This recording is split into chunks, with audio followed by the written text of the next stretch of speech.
मित्रांनो, सध्या बिग बॉसच्या घरात निरनिराळे टास्क खेळले जात आहेत. घरात खेळल्या जाणाऱ्या खेळांमुळे आता सुरुवातीला चांगले असलेले सदस्य वाईट दिसू लागले आहेत, तर वाईट असलेले सदस्य चांगले दिसत आहेत. आता पहिल्याच दिवशी वोटिंग ट्रेंडमध्ये सगळ्यात वर कोण आहे हे पाहण्यासाठी प्रेक्षक उत्सुक आहेत. यावेळेस घरातील एकूण 8 सदस्य बाहेर जाण्यासाठी नॉमिनेट आहेत. सूरज चव्हाणला अजूनही घरातला गेम नीट कळलेला नाही, मात्र केवळ प्रेक्षकांच्या प्रेमामुळे तो घरात टिकून आहे. प्रत्येक वोटिंगमध्ये चाहते त्याला भरभरून वोट करतात, त्यामुळे तो कायम पहिल्या क्रमांकावर असतो. मात्र शेवटच्या आठवड्यात सूरज पहिल्या क्रमांकावर नाहीये. पहिल्या क्रमांकावर आहेत पंढरीनाथ कांबळे. पॅडीला सगळ्यात जास्त वोट मिळाले आहेत, तर दुसऱ्या क्रमांकावर आहे सूरज. त्यानंतर सगळ्यात जास्त वोट मिळवणारी तिसरे सदस्य आहे अंकिता प्रभू. त्यानंतर चौथ्या क्रमांकावर आहे जान्हवी किल्लेकर, तर 5व्या क्रमांकावर अभिजित सावंत आहे. सध्या जान्हवीने अभिजितला मागे टाकल्याचं चित्र दिसत आहे. तर 6व्या क्रमांकावर आहे धनंजय पवार आणि 7व्या क्रमांकावर आहे निक्की तांबोळी.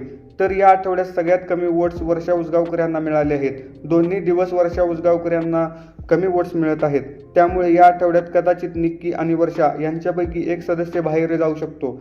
तर या आठवड्याच्या शेवटी हे ट्रेंड्स बदलू देखील शकतात. धन्यवाद.